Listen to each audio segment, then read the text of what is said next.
तो hello students, पहले हम लोग पढ़ चुके हैं केमिकल रिएक्शन के बारे में कि केमिकल रिएक्शन क्या होता है, what's chemical reactions and how it react and what's product we have already seen like we have already started chapter number 1 of class 10 chemical reaction and equation.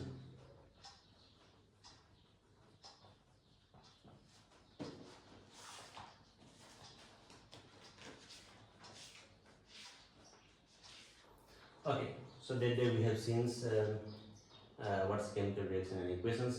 We have also seen what is reactant and what is product. Reactant क्या चीज होता है ना, और क्या product है इसके बारे में हम लोग बात कर चुके हैं. जैसे कि कोई पेपर ले लिया, पेपर लाइक कार्बन हो प्लस, हमेशा जलने के लिए क्या चीज़ चाहिए, हमेशा जलने के लिए ऑक्सीजन चाहिए. तो हमेशा ऑक्सीजन जरूरत पड़ता है किसी चीज़ को जलने के लिए. तो क्या निकलेगा, carbon dioxide plus heat plus light. So ये भी एक केमिकल रिएक्शन है. फिर हम लोग को जो एनसीईआरटी बुक में दिया गया है कि कैसे मैग्नीशियम रिबन को आग लगाया जाए, वो भी एक केमिकल रिएक्शन है.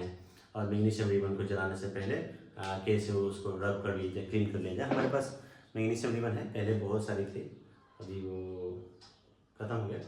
सो यहाँ पर दो ये छोटे छोटे स्ट्रिप है मैग्नीशियम रिबन का, और इसको देखेंगे हम लोग को जलाकर जो क्या होता है इसका.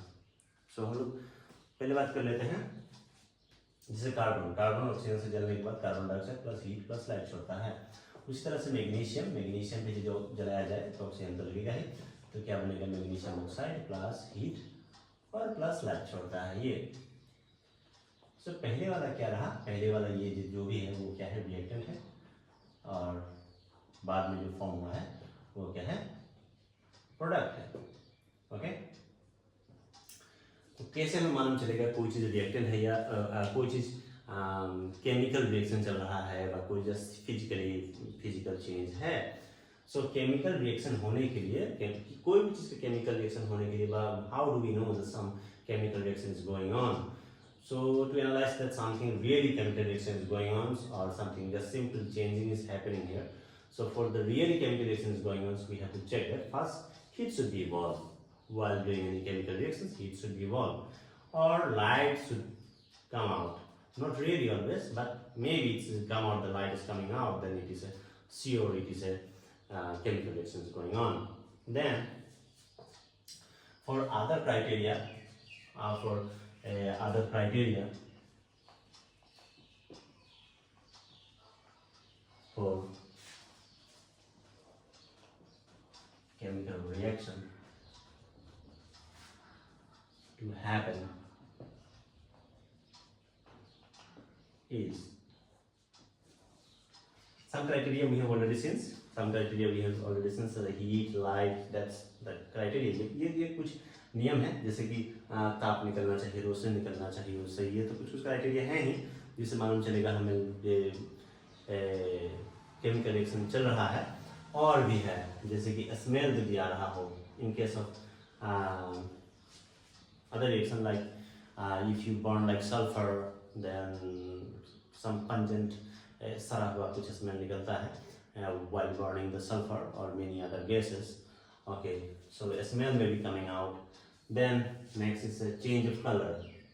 Then change of color may be happening, like we will burn some paper here now and you will see there's everybody has seen that paper, white paper goes burn and become black. So after burning black, nobody says that say cartoon is burned or paper is burned or clothes is burned. Nobody will say, because all thing is made up of carbons and they have converted into their primitive stage, means in carbon stage. So we got that something is new has been changed, or a smoke has been come out. Okay, a smoke has to be come out. A smoke has to become,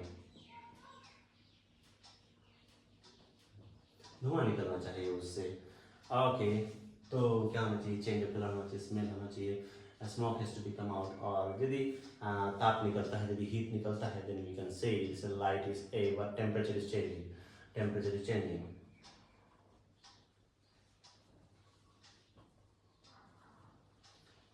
temperature change हो रहा होगा। Temperature change में दो तरह का temperature होता है, एक तरह का हो सकता है एंडोथर्मिक हो और एक तरह का हो सकता है एक्सोथर्मिक हो। एंडोथर्मिक जो अंदर अंदर हीट दिया जाए, जैसे कि हम लोग कुछ जलाने के लिए, जैसे कि पहले जैसे कि कुछ भी जलाने के लिए, जैसे बुक में ही दिया हुआ है, किसी फेरस सल्फेट को जलाने के लिए, FeSO4 को जलाने के लिए हमें हीट दिया जाए तो वो क्या बनेगा, ferrous oxide plus sulphur dioxide plus sulphur कुछ dioxide. Okay, so this are there. So तो यहाँ अंदर हीट दिया जा रहा है, तो ये किस तरह का हीट होगा, ये अंदर हीट देना होगा, तो क्या होगा, ये एंडोथर्मिक होगा, एंडोथर्मिक होगा। और यहाँ पर डेल एच क्या हो जाएगा, प्लस, जो इसको अंदर का जो इंटरनल एनर्जी है वो प्लस में आ जाएगा, मतलब बाद में मालूम चलेगा आप लोगों को। अच्छा चलो, तो ये क्या रहा, एंडोथर्मिक। लेकिन कुछ यदि जलाया जा रहा है, यहाँ यदि पेपर जलाया जा रहा है, तो ये सब क्या है, एक्सोथर्मिक है, जहाँ पर हीट बाहर की तरफ इमिट किया जा रहा है। तो ये सब रहा एक्सोथर्मिक रिएक्शन होगा, जहाँ पर हीट और लाइट। सो ये सब क्या है, एक्सोथर्मिक होगा, एक्सोथर्मिक रिएक्शन होगा ऐसा। तो हम लोग सीख रहे थे different criteria of chemical reaction. तो केमिकल रिएक्शन होने से उसमें क्या क्या घटना घटता है, what criteria goes on when chemical reaction take place in any substance. So we have a paper, एक सिंपल पेपर है जो कि किससे बना हुआ है, कार्बन से बना होता है हर पेपर। कोई भी क्लोथ्स होगा, जितना सब लोग को मालूम है, जितना ऑल लिविंग थिंग्स है सभी किससे बना हुआ है, मैक्सिमम बॉडी में 70-80% क्या होता है, कार्बन ही होता है। तो अच्छा ठीक है, तो पेपर किससे बना हुआ है, कार्बन से, और इसको हम जला के देखते हैं क्या क्या इसमें से कम आउट करता है। सब लोग देखे ही होंगे।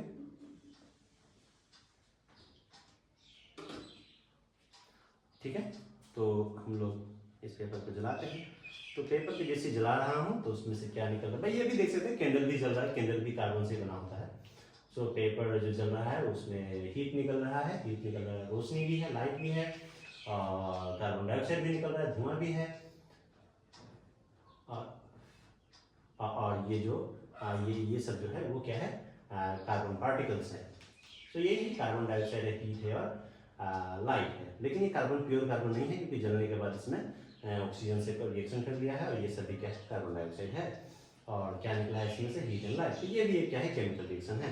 और इसको जलने के बाद कोई नहीं कह सकता ये पेपर का कार्बन था या क्लोज का कार्बन था या कार्टून का कार्बन था, कोई नहीं कह सकता। सिंपली यहाँ पर भी देख सकते, कैंडल भी क्या है, कार्बन से बना हुआ है, और क्या है, कार्बन से हाइड्रोकार्बन से बना हुआ है, ये भी पेट्रोलियम प्रोडक्ट है, हाइड्रोकार्बन से बना हुआ है, और जलने के बाद इसमें भी लाइट निकल रहा है, हीट निकल रहा है। सो ये भी क्या है, केमिकल रिएक्शन है।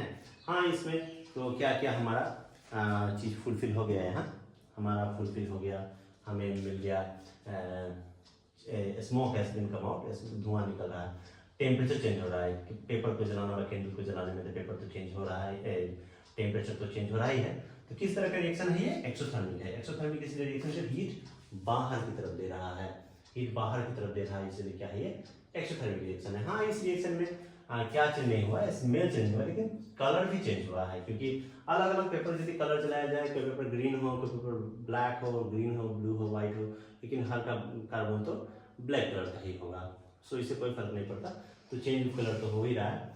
सिर्फ स्मेल नहीं है, स्मेल हर रिएक्शन में नहीं होता है, किसी किसी रिएक्शन में smell come out, but not all the reactions smell come out. Mainly organic reactions, whatever the organic decomposition of any substance, कोई सामान सड़ रहा है तो उसमें तो smell निकलता है, लेकिन simple inorganic reactions में very rare to see where the smell is coming out. Okay, next our reaction is burning of magnesium ribbon, और हम लोग देखेंगे कि कैसे मैग्नीशियम रिबन को जलाया जाए। तो ये रहा हमारा मैग्नीशियम रिबन, और ये रहा हमारा मैग्नीशियम रिबन, और इसे हम लोग को पहले हमें इसे क्लीन कर लेना चाहिए। तो एक दिन हमने क्लीन किया था, थोड़ा सा चमक रहा है, यहाँ पर शाइनिंग सरफेस है, और यहाँ जो ग्रे सब्सटेंस है ये क्या है, ऑक्साइड है। मैग्नीशियम हमेशा ही, मैग्नीशियम एक रिएक्टिव मेटल्स है, हमारे यूट्यूब में पीरियोडिक टेबल है, आप लोग को नहीं दिख रहा होगा कैमरा में, लेकिन हमें मालूम है जो मैग्नीशियम एक रिएक्टिव मेटल है। रिएक्टिव मेटल है। सो मैग्नीशियम एक रिएक्टिव मेटल है और वो रिएक्शन फट से कर लेता है। तो मैग्नीशियम सिंपली ऑक्साइड से ऑक्सीजन से रिएक्ट करके और मैग्नीशियम ऑक्साइड तो बना ही लेता है, simple magnesium oxide, not hard chemical reaction, simple ऊपर का लेयर ही, सिर्फ टॉप लेयर है मैग्नीशियम ऑक्साइड लेयर जो बनाया हुआ है, इसीलिए इसको फिर से आग लगाने से नहीं जलता है। सो फर्स्ट क्वेश्चन यही है इंटेक्स क्वेश्चन में, जो why we have to clean the magnesium ribbon before burning. तो हम लोग को क्यों सफा करना चाहिए, क्योंकि मैग्नीशियम रिबन के ऊपर ऑक्सीजन लेयर है, उसको सफा करने से सिंपल यही ट्रिक है। इसको ये सीमेंट का वाल है, सीमेंट का वाल में से रब करने से हो गया, ऐसा भी है, लेकिन अच्छी तरह से रब करने से इसको सैंड पेपर से रब करना चाहिए, वो भी दिखा देंगे आप लोगों को।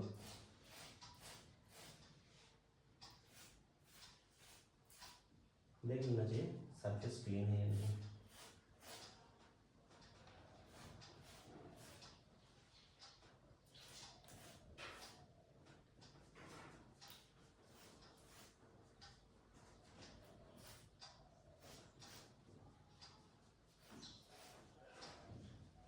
तो हमारा मैग्नीशियम रिबन कुछ लगभग क्लीन हो गया है।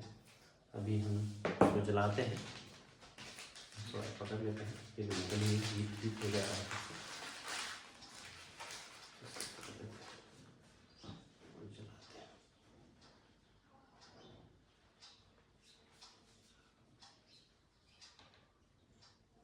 और इसको डायरेक्टली देखना नहीं चाहिए, इसमें से बहुत ही high amount of heat release होता है और इसका लाइट का भी एनर्जी बहुत हाई है, फ्रीक्वेंसी बहुत हाई है इसका।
तो धोखा, तो कभी कभी नहीं जलता है ये, क्योंकि इस पे बहुत देर हम लोग जलाएं, अभी नहीं जला क्योंकि इस पे कार्बन लेयर बैठ गया है। इसको फिर से कार्बन लेयर को हटा देना होगा और ये हीट हो चुका है काफी, इसको फिर से रब करना होगा। कार्बन लेयर बैठ गया है और इसको फिर से रब करके फिर जलाना होगा हमें इसको।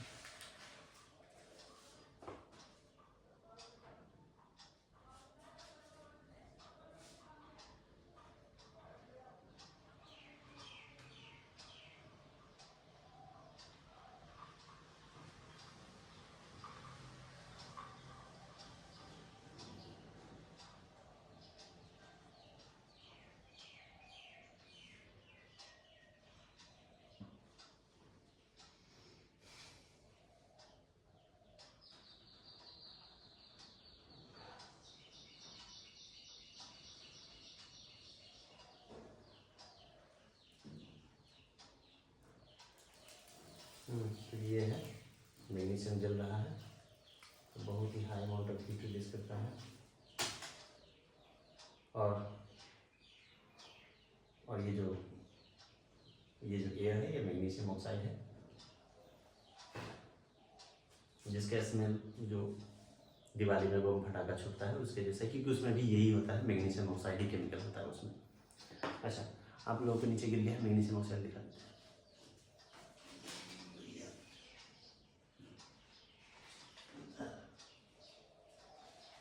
दिख रहा होगा कि नहीं?